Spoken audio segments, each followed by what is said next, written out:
கோவை சிங்காநல்லூர் சட்டப்பேரவை தொகுதிக்கு உட்பட்ட SIHS காலனி ரயில்வே மேம்பாலத்தினை துணை முதல்வர் உதயநிதி ஸ்டாலின் திறந்து வைத்துள்ளார்.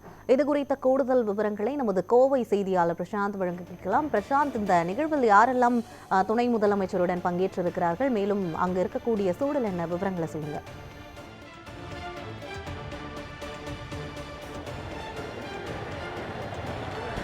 யுவராணி, கோவை சிங்காநல்லூர் சட்டமன்ற தொகுதிக்குட்பட்ட SIHS காலனி ரயில்வே மேம்பாலம் என்பது இந்த பகுதிக்குட்பட்ட மக்களுடைய நீண்டகால கோரிக்கை.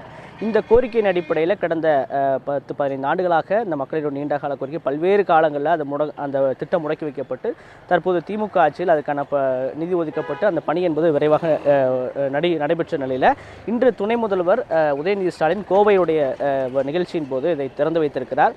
இந்த பாலம் என்பது இந்த பகுதி மக்கள் இந்த பாலத்திற்காக பல்வேறு போராட்டங்களை முன்னெடுத்திருக்கிறார்கள். குறிப்பாக இந்த தொகுதிக்குட்பட்ட முன்னாள் சட்டமன்ற உறுப்பினர் கார்த்திக் இந்த மேம்பாலத்து பணிக்காக பல்வேறு நிதிகளை கோரி பல்வேறு ஆர்ப்பாட்டங்களை அன்றைய காலத்தில் எதிர்க்கட்சியாக இருக்கும் பொழுது நடத்தி தற்போது இந்த பாலத்தை இன்று திறந்து வைத்த நிலையில் பொதுமக்களுக்கு மற்றும் வாகன ஓட்டிகளுக்கு இனிப்பு வழங்கி தற்போது அந்த கொண்டாட்டம் என்பது நடைபெற்றுக் கொண்டிருக்கிறது. தற்போது இது குறித்து பேசுவதற்காக முன்னாள் சட்டமன்ற உறுப்பினர் சிங்காநல்லூர் கார்த்திக் நம்மிடம் இருக்க சார், வணக்கம்.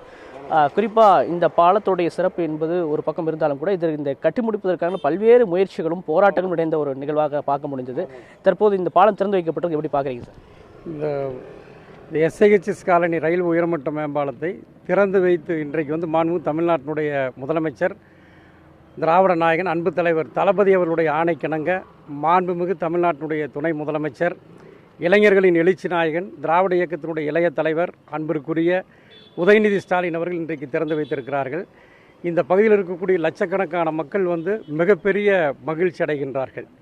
ஏன்னு கேட்டால் 2010ஆம் ஆண்டு திராவிட முன்னேற்ற கழகத்தினுடைய ஆட்சி தமிழ்நாட்டில் நடைபெற்று கொண்டிருந்த பொழுது அன்றைக்கு தமிழ்நாட்டின் முதலமைச்சராக இருந்தவர் முத்தமிழறிஞர் தலைவர் கலைஞர் அவர்கள், அன்றைய தமிழ்நாட்டின் துணை முதலமைச்சர் இன்றைய தமிழ்நாட்டினுடைய முதலமைச்சராக இருக்கக்கூடிய நம்முடைய மாண்புமிகு தலைவர் தளபதி அவர்கள் அன்றைக்கு 2010ஆம் ஆண்டு நிதி ஒதுக்கி அதற்கு அரசாணைகள் அறிவிக்கப்பட்டு அடிப்படை பணிகள் நடைபெற்று கொண்டிருந்தன.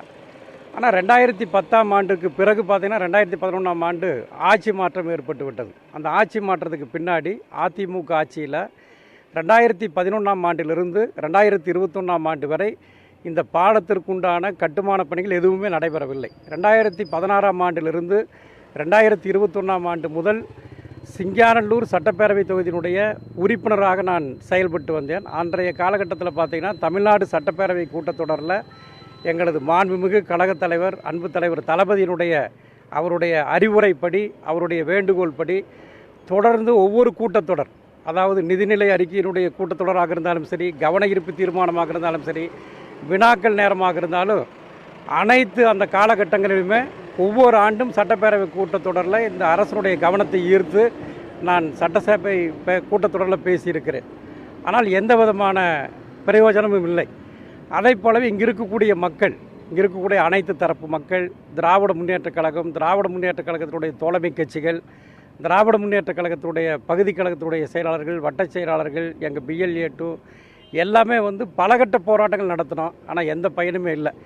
அதே நேரத்தில் தேர்தல் நேரத்தில் 2021ஆம் ஆண்டு திமுகவினுடைய தேர்தல் அறிக்கையில் எங்களது தலைவர் அவர்கள் அன்றைக்கு மக்கள் மன்றத்தில் எடுத்து வைத்தார். திமுக ஆட்சி அமைந்தால் SIHS காலனி ரயில் உயர்மட்ட மேம்பாலத்திற்கு அந்த கட்டுமான பணிகளுக்கு நாங்கள் நிதி ஒதுக்கி அந்த பணிகளை செய்து கொடுப்போம், மக்கள் பயன்பாட்டிற்கு அர்ப்பணிப்போம் என்று சொல்லி தேர்தல் அறிக்கையில் சொன்னோம். சொன்னவாறு 2021ஆம் ஆண்டு ஆட்சி பொறுப்பை ஏற்ற 140வது நாள் மாண்புமிகு தமிழ்நாட்டினுடைய முதலமைச்சர் அவர்கள் சுமார் 29 கோடி ரூபாய் நிதி ஒதுக்கினார்.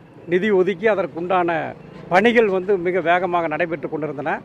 இந்த பணிகள் வேகமாக நடைபெறுவதற்கு நம்முடைய மாண்புமிகு தமிழ்நாட்டினுடைய முதலமைச்சர் அவர்களும் மாண்புமிகு தமிழ்நாட்டினுடைய துணை முதலமைச்சர் திராவிட இயக்கத்தினுடைய இளைய தலைவர் உதயநிதி ஸ்டாலின் அவர்களும், அதே போலவே தமிழ்நாட்டினுடைய நெடுஞ்சாலைத்துறை அமைச்சர், பொதுப்பணிகள் துறை அமைச்சர் அன்பிற்குரிய அண்ணன் ஏவாவேல் அவர்களும், அதே போலவே திராவிட முன்னேற்ற கழகத்தினுடைய மேற்கு மண்டல பொறுப்பாளர் அன்பிற்குரிய செந்தில் பாலாஜி அவர்களும், அதே போலவே இங்கே இருக்கக்கூடிய அனைத்து தரப்பு மக்களுடைய வேண்டுகோளை ஏற்று அந்த காரியத்தை பண்ணி கொடுத்தாங்க. குறித்த நேரத்தில் இந்த பாலப்பணிகள் நடந்து முடிந்து இன்றைக்கு மாண்புமிகு தமிழ்நாட்டினுடைய துணை முதலமைச்சர் அவர்கள் நம்முடைய முதலமைச்சருடைய அனுமதியினை பெற்று இந்த பாலத்தை திறந்து வைத்திருக்கின்றார்கள். இந்த பகுதியில் இருக்கக்கூடிய சிங்காநல்லூர் இந்த எஸ்ஐஹெச்எஸ் காலனி பகுதியில் இருக்கக்கூடிய அனைத்து தரப்பு மக்களும் பெரும் மகிழ்ச்சி அடைகின்றார்கள். இந்த எஸ்ஐஹெச்எஸ் காலனி மட்டுமல்ல, இதன் மூலமாக ஒண்டிப்புதூர், நீலிகோணாம்பாளையம், சிங்காநல்லூர், அதே போலவே சூலூர்லேருந்து வரக்கூடியவர்கள், எருவூர்லேருந்து வர்றவங்க, இப்படி லட்சக்கணக்கான மக்கள் பயன்பெறக்கூடிய ஒரு மிகப்பெரிய ஒரு திட்டமாக இந்த எஸ்ஐஹெச்எஸ் காலனி மேம்பாலம் திகழ்கிறது. கிட்டத்தட்ட 2010ஆம் ஆண்டு திராவிட முன்னேற்றக் கழகத்தினுடைய ஆட்சி காலத்தில் தொடங்கப்பட்ட அந்த கட்டுமான பணிகள் அதற்கு பிறகு அதிமுக ஆட்சியில் 10 ஆண்டுகள் கிடப்பிலே போடப்பட்டு மீண்டும் திராவிட முன்னேற்றக் கழகம் வெற்றி பெற்றதற்கு பிறகுதான் இந்த பாலப்பணிகளை முடித்திருக்கின்றோம். இதன் மூலம் என்ன தெரிகிறது என்று சொன்னால், தேர்தல் நேரத்தில் எங்கள் தலைவர் முதலமைச்சர் அவர்கள் என்ன வாக்குறுதியை சொன்னாரோ அந்த வாக்குறுதியை திராவிட மாடல் அரசின் சார்பில் இன்றைக்கு நிறைவேற்றி கொடுத்திருக்கிறார். இந்த பகுதி மக்கள் அத்தனை பேரும் எல்லையில்லாத மகிழ்ச்சி அடைந்து கொண்டிருக்கின்றார்கள். நம்முடைய மாண்புமிகு கழக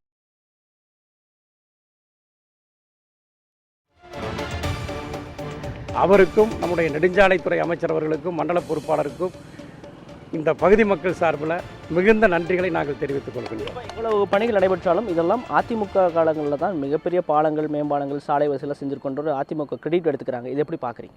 இல்லை, அப்படி இல்லைங்க. கோவையை பொறுத்த மட்டில் பார்த்திங்கன்னா, திராவிட முன்னேற்றக் கழகத்தினுடைய ஆட்சி காலகட்டங்களில் தான் அதிகமான மேம்பாலங்களை நாங்கள் கட்டியிருக்கின்றோம்.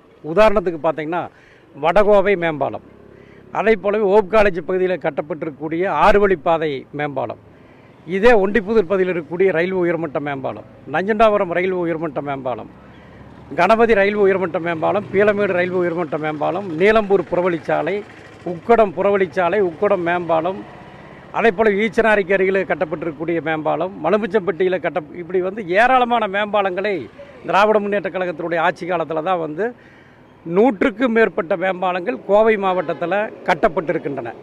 அதே நேரத்தில் அதிமுக ஆட்சியில் தொடங்கப்பட்ட மேம்பாலங்கள் 3 மேம்பாலங்கள் தான் தொடங்கினாங்க. ஆனால் தொடங்கினாங்களே தவிர அந்த மேம்பாலங்களை கூட கட்டி முடித்தது திராவிட முன்னேற்றக் கழகம் தான். சமீப காலத்தில் பார்த்திங்கன்னா ஜிடி நாயுடு மேம்பாலத்தை நம்முடைய மாண்புமிகு கழகத் தலைவர் அவர்கள், தமிழ்நாட்டுடைய முதலமைச்சர் அவர்கள் திறந்து வைத்தார்கள். அந்த மேம்பாலம் பார்த்திங்கன்னா அதிமுகவினுடைய அந்த பீரியடு, அவங்களுடைய அந்த ஆண்டு காலம் முடிவடைகின்ற கடைசி தருவாயில் 3 மாதத்துக்கு முன்னாடி தான் வேலையை தொடங்கினாங்க. அப்போ பார்த்திங்கன்னா அந்த திட்டத்தினுடைய மதிப்பீடு 1621 கோடி ரூபா அப்படின்னு சொல்லி அறிவிச்சிருந்தாங்க. ஆனால் அதில் பார்த்திங்கன்னா வெறும் 80 கோடி ரூபா தான் நிதி ஒதுக்கியிருந்தாங்க. ஆனால் திராவிட நாயகன் தலைவர் தளபதி அவர்கள் ஆட்சி பொறுப்பில் அமர்ந்தவுடன் 1800 கோடி ரூபா கூடுதலாக நிதி ஒதுக்கி 10.1 கிலோமீட்டர் அந்த மேம்பாலத்தை கட்டி முடித்து குறித்த நேரத்தில் திறந்து வைத்த சாதனை திராவிட மாடல் சாதனை என்பதை இந்த நேரத்தில் தெரிவித்துக் கொள்கின்றேன். இப்படி கோவை மாவட்டத்தில் கட்டப்பட்டிருக்கக்கூடிய அனைத்து இந்த போக்குவரத்து நெரிசலை சரி செய்வதற்கு கட்டப்பட்டிருக்கக்கூடிய அனைத்து மேம்பாலங்களும் திராவிட முன்னேற்றக் கழகத்தினுடைய ஆட்சி காலத்தில் தான் அதிக எண்ணிக்கையில் கட்டப்பட்டிருக்கிறது என்பதை நான் நினைவு கூறுகின்றேன். அது மட்டுமல்ல, இதை ஆதாரத்தோடு யாரோடு வேண்டுமானாலும் நான் விவாதிப்பதற்கும் தயாராக இருக்கிறேன். குறிப்பாக இந்த மேம்பாலத்தை திறந்து வைப்பதில் இந்த பகுதி மக்களுக்கு மட்டும் மகிழ்ச்சி அல்ல, இந்த மேம்பாலத்திற்காக போராடிய எங்களை போன்ற அனைவருக்குமே இது ஒரு மகிழ்ச்சியாக இருப்பதாக நான் கார்த்திக் அவர்கள் தெரிவிச்சிருக்கிறாங்க.